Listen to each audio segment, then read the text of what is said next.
Jay, we've been friends for a long time. Make the call. I mean, this is pretty professional, guys. Nice show you got going here. Jason. Hey guys, how you doing? My man. It's happening. Great to see everybody today. So normally Jason has us on his shows. Last few years now, Jason's been hooking us up on Against All Odds, right? What's Against All Odds Research. Ian's been on a handful of times. I've been on once or twice. Now we're returning the favor. We got Jason on our show, and I have a feeling, everybody, if you like Jason, let us know, because I have a feeling he's going to be back more and more. Maybe some guest host slots in the future in July, right, Ian? I think that sounds good to me. Oh, I'd love to. I always love talking to you guys. It's an absolute blast. That's why I bring you guys on so much, because I'm like, who am I else going to talk to who just looks at price and is like, let's get the price action. Let's look at the real things of what's happening in the market. And let's not make up crazy stuff. Let's just be real traders. We have to set timers when we do interviews with Jason. Otherwise, we'll just talk for 3 hours. Yeah, that's how it usually goes. So just for some context, we typically do like a crypto themed show on Fridays. It's just like an internal thing that we do. We love. Oh, I love it. Fridays. But today we have you here, so we figured it'd be more like a commodities Friday. If you do want to do any crypto, we'll go crazy. We'll get into it. But let's dive right into the charts you sent, because you sent over some really good stuff. Anywhere in particular that you want to start, or should I just? Oh no, I mean we could go in order. I tried to kind of make it in order a little bit. That's a little bit out of order, just because that's how my brain is. But I'll see something in the stock space and be like, oh, it's obviously has something to do with this thing over. It doesn't make sense to most people, but I'll link it together. So where better to start than the dollar, right? Can we tell up Fonz that chart with the bullish bearish implications of the dollar? This looks exactly like the first chart that Jason sent me. Jason, I don't think it's any coincidence that the first chart in the long list of charts that you sent us is the dollar. Why is that? Straight up, the dollar is always the most important piece of any macro model. If I'm looking for what I'm going to be doing the next quarter, the next year, the next 5 years, I'm always going to look at the dollar first. Right now, to me, I'm kind of seeing like a similar pattern that seems to happen when the dollar tops. You see this starting to form lower highs. You call that a fallen angel pattern. Where you basically keep hitting these bump ups and then coming back down. It looks like that was the reversal the other day. I think yesterday was finally the one that kind of is going to pull it lower. Great example of that, speaking of Bitcoin, since you do have a Bitcoin theme, is in Bitcoin in 2017. I think that was the one in 2019. It started when these topped and started making lower highs into 2018 and into 2020. This is a fallen angel pattern, like the best fallen angel pattern you'll ever see in your life, and to me, looking at the dollar, I'm starting to see the similar thing form. I really would love to see it start breaking down past that 100 level. That would start to tell me a lot, but yeah, I'm really, the dollar looks like it's going to turn right here. Absolutely. For me, I think it topped in October, and then we'll see where it goes from here. So the fallen angel pattern, you need context, right? It's the fact that it came off those highs from last fall, fell the way it did, and now is getting these kind of bounces. Like what is? So fallen angel pattern basically means that once we hit that high, we tried to get back up to that high, like the last two times. So we tried to get back up to that high. We didn't come anywhere near 110, 112, nowhere near it. We barely got to 105. Came back down, tried to reverse again, hit that same nearly similar level, then came right back down all over again. So seeing that both of those aren't making new highs and not taking out the old high, even the recent one that hit around 105, we're not getting above there. To me, tells me that I think this thing's out of gas. Most of the time, that's how these things look. And if we really start to break down, I would be very bearish on the dollar here. So really, it's the pivot lows you're watching, 101? 101 would be what I'm watching more than anything, but at the same time, I'm still just kind of like, yeah, these highs are kind of telling me this is over. It doesn't mean it always, people are looking at it and going, okay, it must be a commodity cycle, or okay, it must be this cycle. It's all, the dollar can sometimes mean that just the euro's going up. The dollar can mean that the Aussie dollar is going up, in another time. But I think right now we're going to see a lot of flight to European currencies. possibly the yen. The Great British Pound has been stronger than just about every currency out there, so there's some really great currency trades setting up right now.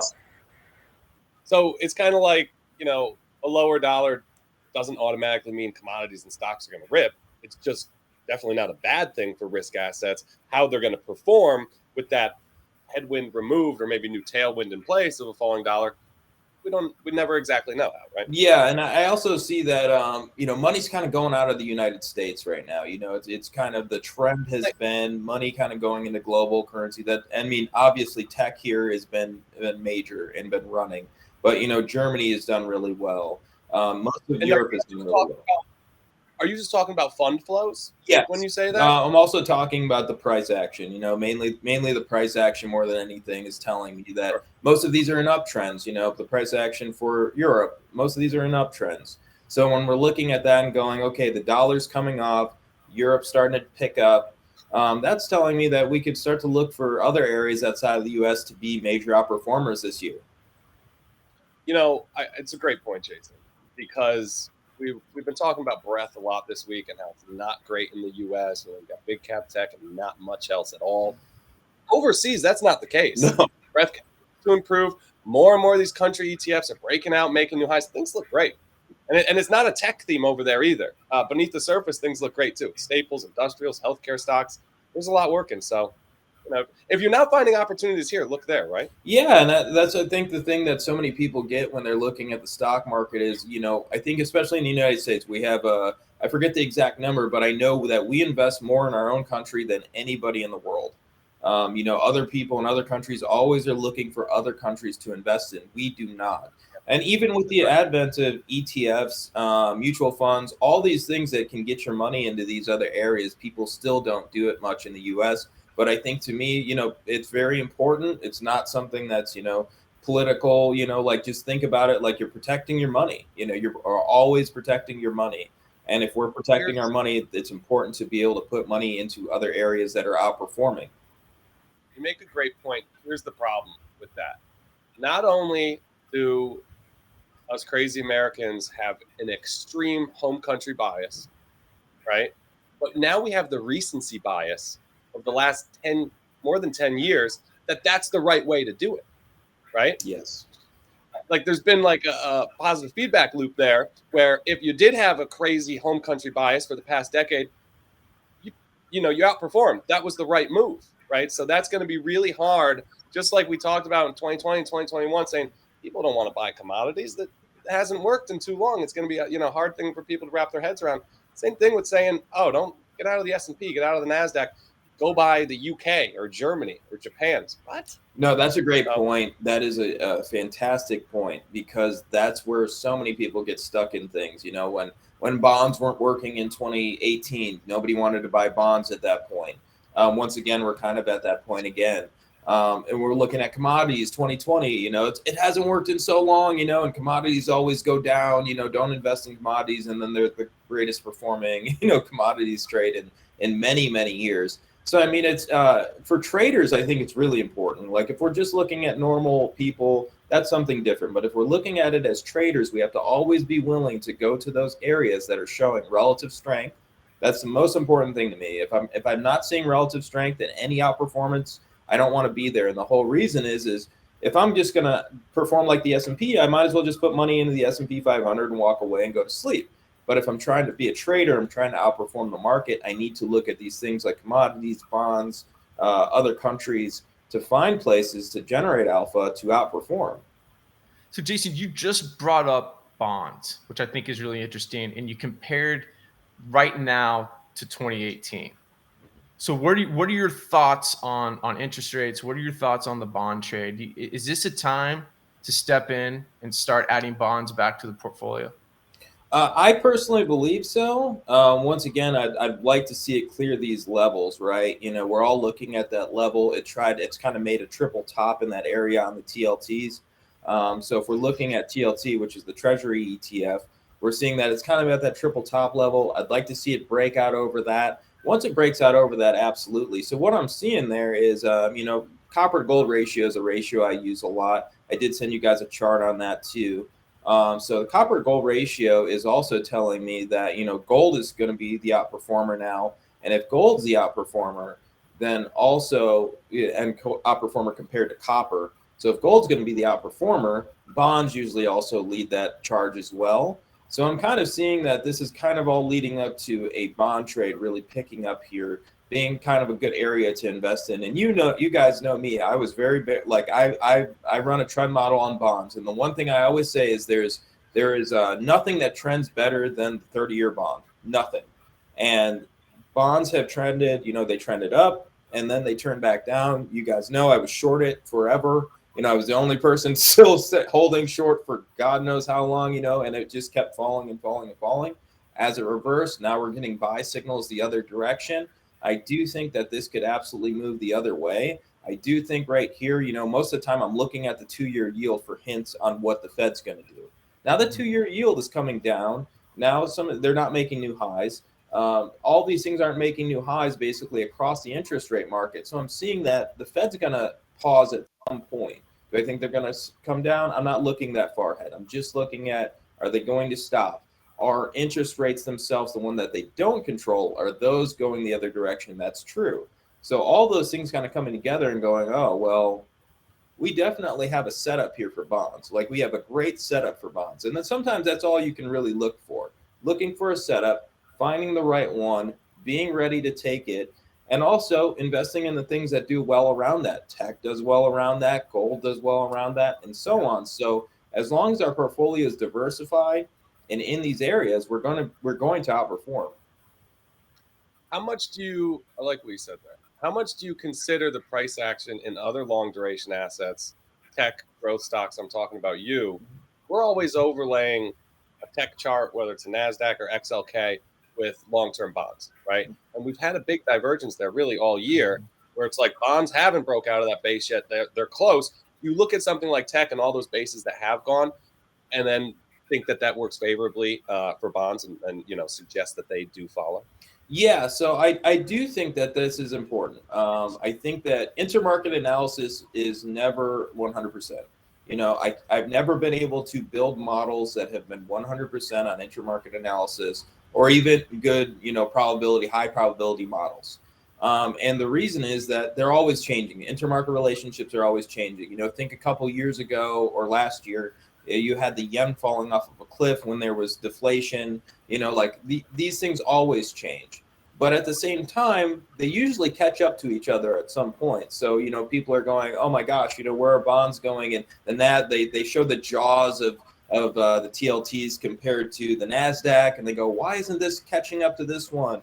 Or why isn't gold, gold is caught up to this one, but it isn't as far back as the bonds, and so on. It's just, these things go through changes, they go through phases. So tech will lead for a little bit, then gold might catch up, then bonds might catch up. This is how those usually work. So they're all going to take time to develop. And because it's a thing about coming up with a portfolio like this is, if you have all these things in your portfolio, you're also looking at the fact that one or two of these things are going to start performing, then the next one will start performing. Some might not perform at all, but that diversification saves you, and the risk management saves the rest of you.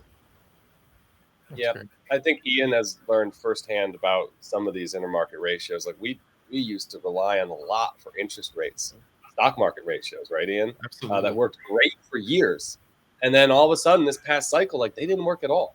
And we could have done two things when that happened, right? We could have looked at it and said, oh, the intermarket ratio's got to be right. Rates got to, catch lower. Or you could look at it and say, maybe it's just breaking and dislocating, and we don't want to wait as much as we used to, right? Ian, do you want to? And that's the approach we've taken, and it's worked in our favor. Yesterday I wrote a post about just interest rates, and the fact that we step back and look at the structural trend, it's still higher. I mean, the 30-year yield looks almost identical to a chart of live cattle. And we got all the intermarket ratios, copper, gold being one of them. We have the fact that just commodities overall look vulnerable. Cyclical assets, cyclical stocks, value-oriented stocks have looked better. All this evidence is pointing to lower yields, but when you step back and look at the charts, the trend's still higher. But yeah, so, you got to, intermarket analysis is extremely important. Those ratios, I think, are extremely important. But like you're saying, like Jason just mentioned, they sometimes they need time. These trades need time to develop. Gold needs time to catch up to tech. Bonds need time to catch up, and maybe tech catches down for a little bit. It's not perfect. It's not like 100% perfect science. Yeah, you never want to get too bogged down by that. Yeah. Again, it gets back to trade what's in front of you. Trade what's working. Yes, I mean, I think that the best thing that I've and it takes time to learn that and really do that well. Like last year, for example, I was short the yen for most of the year, even though all of my macro models were telling me that was the wrong trade. And sometimes amazing trade. Yeah, amazing trade. It's a great one, and it worked really well. But it takes time to kind of learn that. You hear about the old school turtle traders using nothing but 100-day highs and 50-day lows, and vice versa for shorting, and not looking at any other inputs. And like, to me, I was always like, maybe that's not exactly the correct way to do that. Maybe there's a better way. As time goes on, I'm like, price action really dictates every move. Every single move is always dictated by price action. It's like, people are going, there's a recession, it's the end of the world, all these things are happening right now. The market's been going up. There's nothing to do. Like, I have all these friends that talk to me all the time about it, and they're like, oh my God, I can't believe you're bullish on anything. It's like, I don't know what to tell you. All the models are going up, and that's just the end of it. That's exactly how it works. So as long as they're going up, that's just what we're going to do. The more I learn about technical analysis, the less I do. Yep. Every year that goes by, it's just simpler and simpler.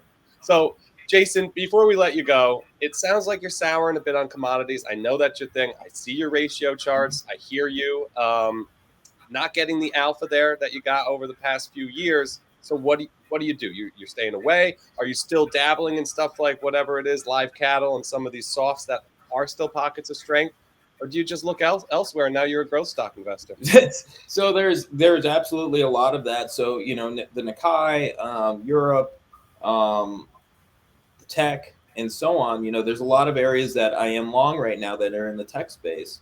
Gold, silver, these are still commodities and they are still going well. But most of the time, the commodity cycle always cycles back and forth. Rates start to come down. Gold, silver starts to take over. Sugar's been strong. Live cattle's been strong. There's certain areas that are starting to pick back up. I'd stay away from energy personally. There's nothing really to do there just yet. But all these other areas, there's trades kind of ticking up, on the long side. Obviously, on the short side, there's trades too. But on the long side, there are a few of these trades. Sugar looks great. There's no reason to get, short or get ahead of yourself on something like sugar. It's a freight train. It's running away. If you're long, just hold long and call it a day. So I mean that, it ran up right out of 2020, beautiful trend. Now it's breaking up more to the upside, came back to that 10-week MA. Now is probably a good chance to add to some of these, good opportunity. But once again, it's, commodities are very, very cyclical, and we're going to go back and forth and back and forth. And I think right now tech is an easy trade. These long duration trades are easy trades at the moment. And so if we kind of put those together, kind of sit in those at the moment, now we're positioned really well for whatever's coming next. And just be ready, because I do think, the Fed, like normal, will probably get ahead of itself. They'll probably lower rates too soon, something. Then the commodity trades has a chance to pick back up. But at the moment, it's just take a break, look at it, watch it. The dollar could give it a boost too. And just be ready for the next move in this. All right, Jason Perz is from Against All Odds Research. Find him on Twitter at JasonP138. Jason, thanks a lot for coming on today. Hey, thanks for having me. I can't take no loss. I don't even know what it costs. I hit the ground, then it go off. Yeah, hit the ground, then it go off. Yeah.